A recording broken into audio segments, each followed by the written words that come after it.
বিষয়টা অত্যন্ত গুরুতর এবং এ বিষয়ে কয়েকদিন ধরেই কিন্তু ভাবছিলাম যে একটা ভিডিও বানাবো, কিন্তু ভাবা পর্যন্তই পরে কেন জানি ভুলে যাই, অন্য কন্টেন্ট চলে আসে। অর্থাৎ বিষয়টা যদিও খুবই গুরুত্বপূর্ণ, আগেই ভিডিও বানানো উচিত ছিল।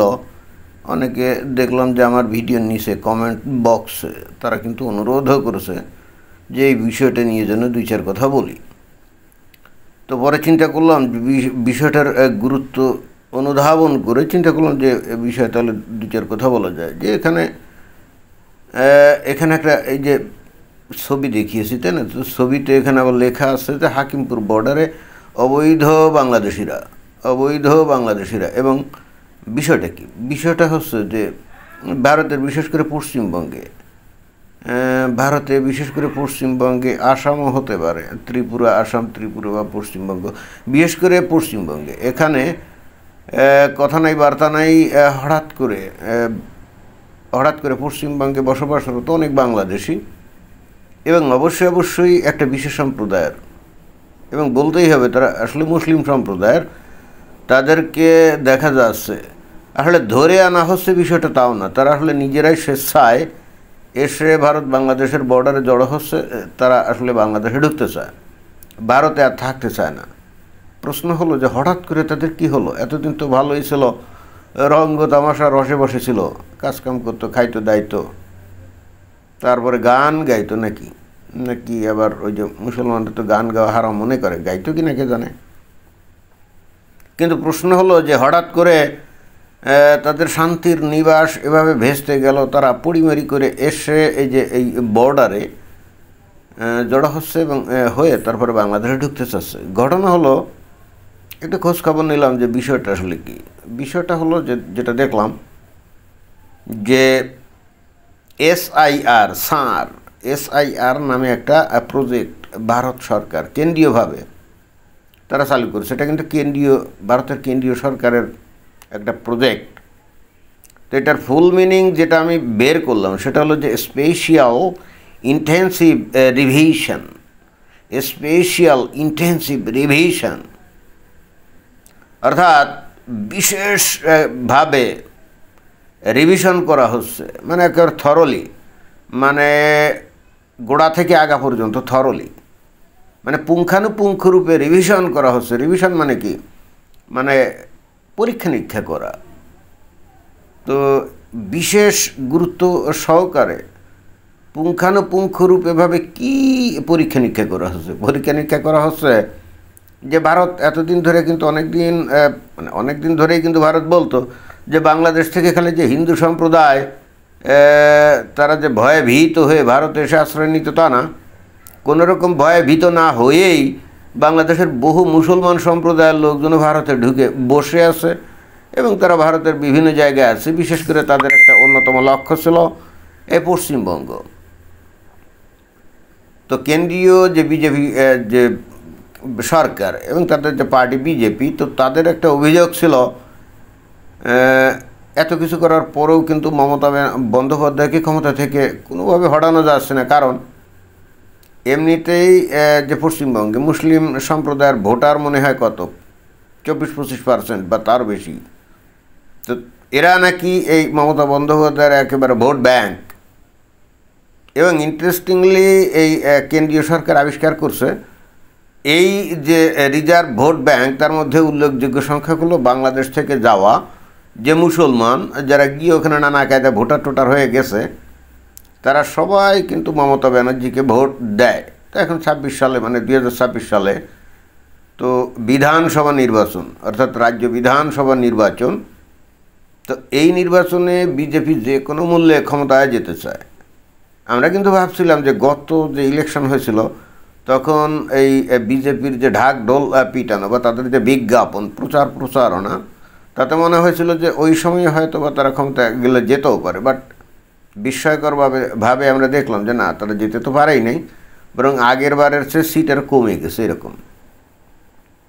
তো যাই হোক, এখন এই যে আটঘাট বেঁধে নেমেছে এই যে কেন্দ্রীয় সরকার অর্থাৎ বিজেপি সরকার, যে যে কোনো মূল্যে এই সীমান্তবর্তী এই সমস্ত যে রাজ্যগুলো আছে সেখানে এই স্পেশিয়াল ইন্টেন্সিভ রিভিশন অর্থাৎ এসআইআর এই প্রজেক্টের মাধ্যমে শুধুমাত্র মুসলিম যে জনগোষ্ঠী যারা বাংলাদেশ থেকে ভারতে ঢুকে বসে আছে এবং হয়ে গেছে, নাগরিক হয়ে গেছে এবং ভোটার হয়ে গেছে, তাদেরকে খুঁজে খুঁজে বের করে বাংলাদেশে পুট ব্যাক করতে হবে। অর্থাৎ ভারত সরকার বলতে চাচ্ছে যে বাংলাদেশ থেকে যে সমস্ত হিন্দুরা আসে তাদের একটা সঙ্গত কারণ থাকে, কারণ বাংলাদেশের মমিন মুসলমানরা তো ওই যে হিন্দুদেরকে এবং হিন্দুদের জায়গা সম্পদ, তাদের যে সুন্দরী নারী, তাদেরকে তো অনেকটা গনিমতের মাল হিসাবে মনে করে, এবং তাই সেই হেতু তারা মনে করে যে ওদের ধন সম্পত্তি কেড়ে নেওয়া বা তাদের সুন্দরী নারীগুলোকে ধরে নিয়ে যাওয়া এটা কোনো অন্যায় কিছু না, এটা হলো গনিমতের মাল। এবং সেই হেতু অনেক লোকজন ভয়ভীত হয়ে মান সম্মান, ইজ্জত সম্মান বাঁচাতে পারিবারিক তারা কিন্তু বাংলাদেশ থেকে ভারতে চলে আসছে। এটা তো আর আজকে থেকে না, অনেক আগ থেকেই।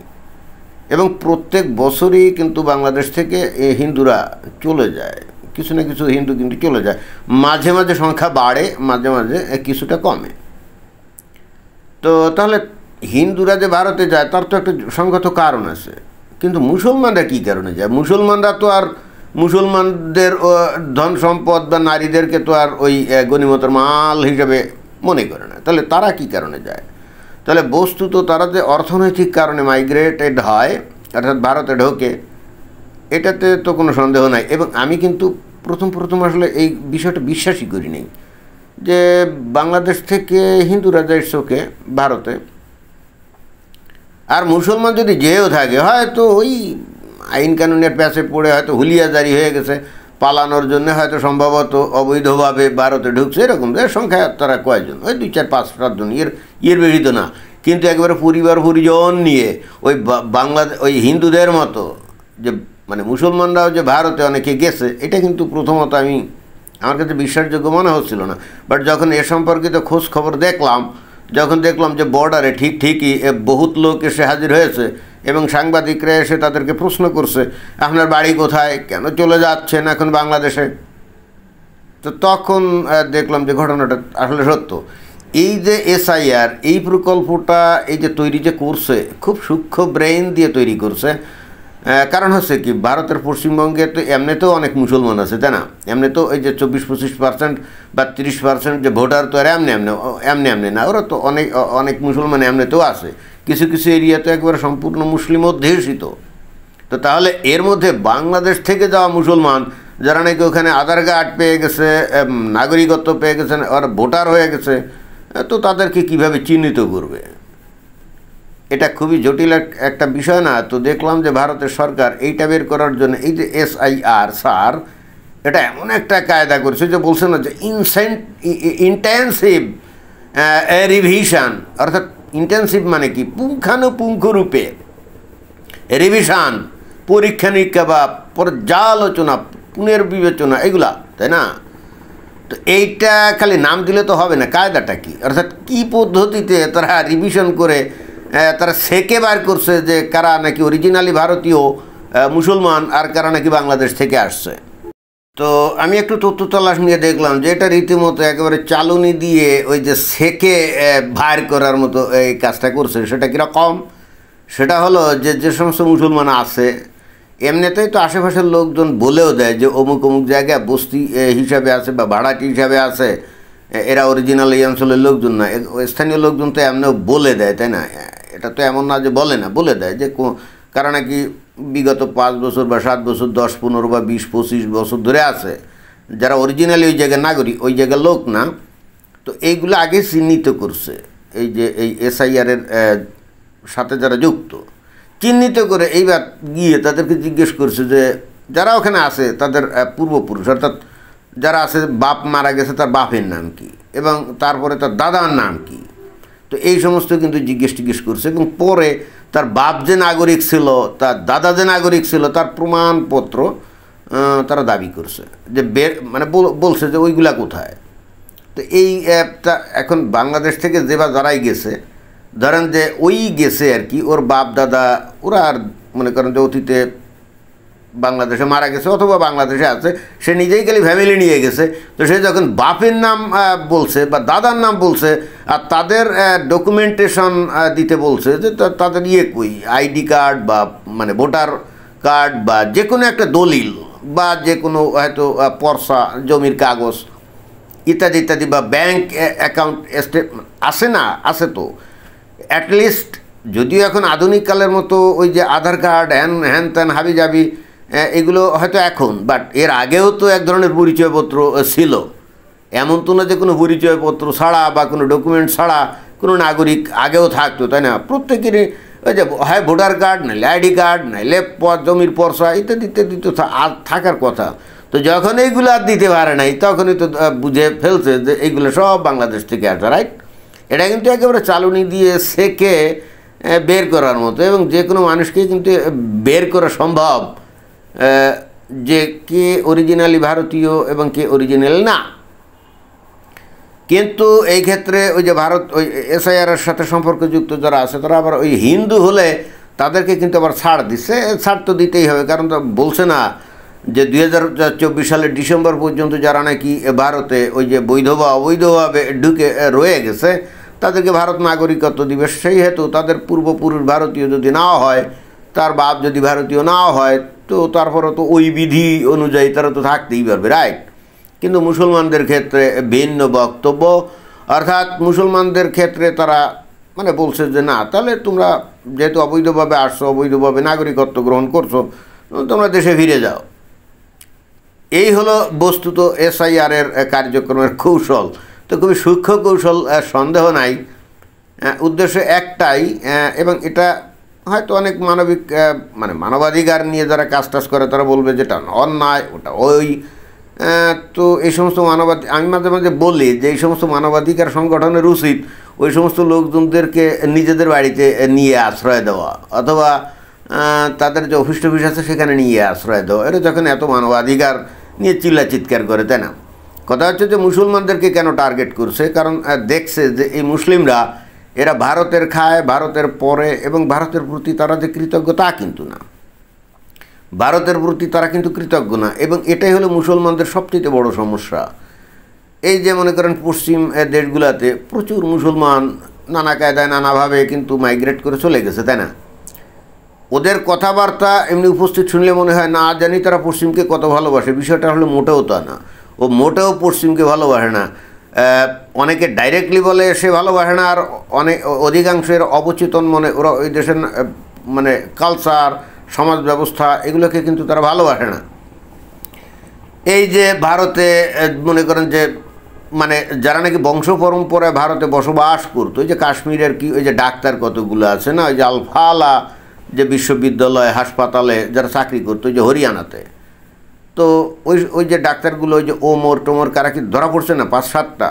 চিন্তা করে দেখেন, এদের বাপদাদা 14 পুরুষ ধরেই কিন্তু ভারতে অর্থাৎ কাশ্মীরে বসবাস করতো, কিন্তু এরপরেও তারা ভারতকে ভালোবাসতে পারে না জন্মভূমি হিসাবে। না, আসলে এটাই সমস্যা। একজন মুসলমান যদি হয় এবং তার মধ্যে যদি যার্রা পরিমাণ ইমান থাকে এবং তার মধ্যে যদি ইমানি জোশ থাকে, সে কখনো তার মাতৃভূমিকে ভালোবাসতে পারে না যদি তার মাতৃভূমি আরব দেশ না হয়।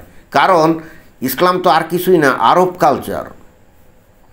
অতএব একজন খাঁটি মুসলমান হওয়ার মানে হচ্ছে আপনি খাঁটি আরব হবেন। তো আপনি যখন খাঁটি আরব হবেন তার মানে হচ্ছে আপনার ভালোবাসা জন্মাবে আরব দেশের প্রতি, নট আপনি বাংলাদেশে জন্মাইলেন অথবা ভারতে জন্মাইলেন অথবা জাপানে জন্মাইলেন বা ইন্দোনেশিয়ায় জন্মাইলেন। না, আপনি খাঁটি মুসলমান হলে আপনার ভালোবাসা আপনি বাংলাদেশে জন্মগ্রহণ করলেও বাংলাদেশের প্রতি হবে না, ভারতে জন্মগ্রহণ করলেও ভারতের প্রতি হবে না। ইসলাম তো আরব কালচার ছাড়া আর কিছুই না, এবং সেটা তো বোঝাই যায় যে নবীর সুন্নত পালন করা মানে কি, নবী যেভাবে কাপড় পরতেন, যা খাইতেন, যেভাবে হাঁটতেন, যেভাবে কথা বলতেন, ব্যক্তিগত জীবনযাপন যেভাবে করতেন, এটাই তো অনুসরণ করা হলো সুন্নত, তাই না? তো নবীর বাড়ি ছিল আরব দেশে, তো উনি খেজুর খাইতেন, উনি আলখাল্লা পরতেন, মাথায় পাগড়ি দিতেন, তো এগুলো তো উনি ওখানে করতেন। তো অর্থাৎ এগুলো আরব দেশের আবহাওয়া জলবায়ু অনুযায়ী এগুলোই তাকে করতে হতো। ওখানে খেজুর ছাড়া আর কী পাবে? উটদুম্বা চড়াইতেন, তো মরুভূমিতে উটদুম্বা ছাড়া তো আর অন্য কিছু চড়ানো সম্ভব না, তাই না? গরু তো আর চড়ানো সম্ভব না, মহিষ তো আর চড়ানো সম্ভব না।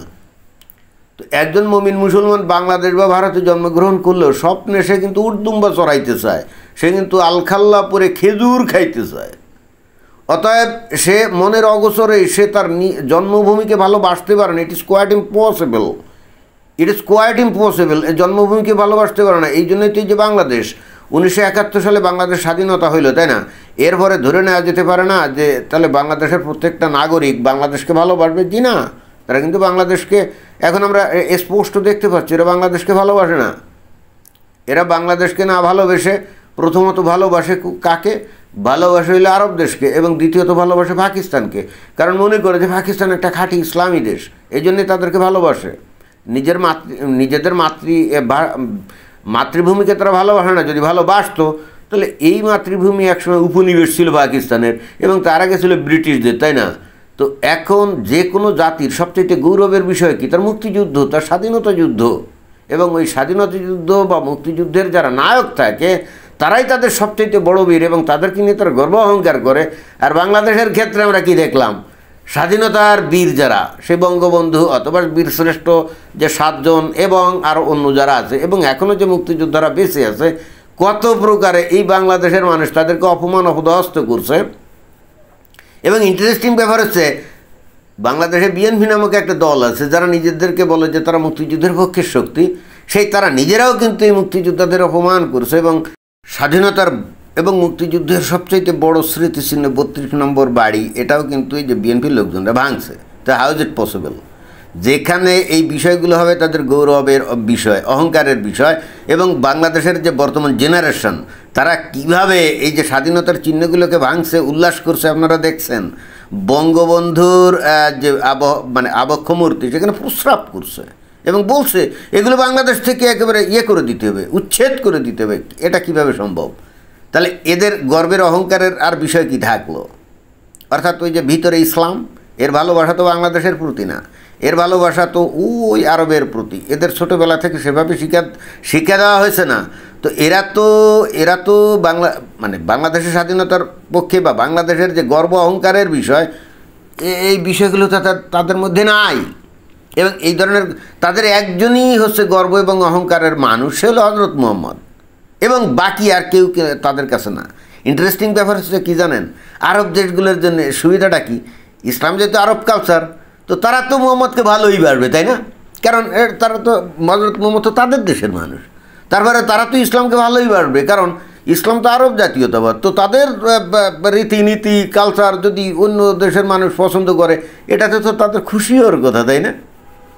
তো যাই হোক, ভারত সরকার অত্যন্ত কায়দা করে একেবারে চালনি দিয়ে সেকে কিভাবে বাংলাদেশের মুমিন মুসলমান তারা বাংলাদেশ বাদ দিয়ে কেন ভারতে গেল এটা খুঁজে বের করছে, করে তাদেরকে এখন বাংলাদেশ ব্যাক পুশ ব্যাক করছে, যেটা আমি দেখলাম।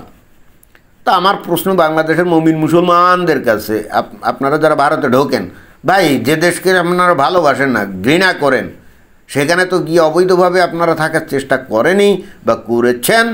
এবং এরপর এখন যে ভিসা দেয় না, মেডিকেল ভিসা বা ট্যুরিস্ট ভিসা দেয় না, এজন্য আপনাদের দুঃখের কোনো সীমা নাই। বিষয়টা কি আপনারা বুঝতে পারছেন যে আপনাদের সমস্যাটা কোথায়?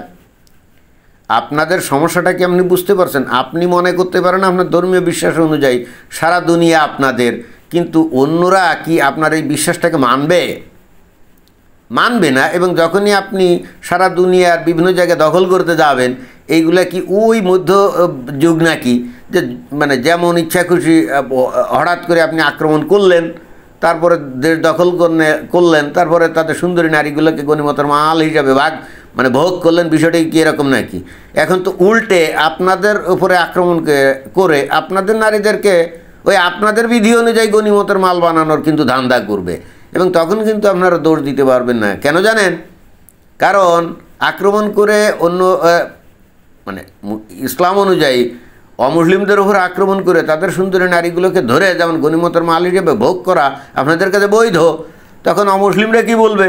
আমরা তো তোমাদের কাছ থেকে শিখছি, আমরা তো আগে সবাই মানুষ হিসেবে গণ্য করতাম, সমান অধিকার দিতাম, কিন্তু এখন যেহেতু তোমরা এই বিধান অনুযায়ী আমাদের উপরে এই ধরনের আক্রমণের পায়তারা করো, প্ল্যান করো, স্বপ্ন দেখো, তো এই জন্য আমাদের আত্মরক্ষার জন্য আমরা এখন তোমাদের উপরেই আক্রমণ করলাম এবং তোমাদের বিধি অনুযায়ী তোমাদের নারীগুলাকে গনিমতের মাল হিসেবে ভোগ করলাম। আশা করি বুঝতে পারছেন। ধন্যবাদ।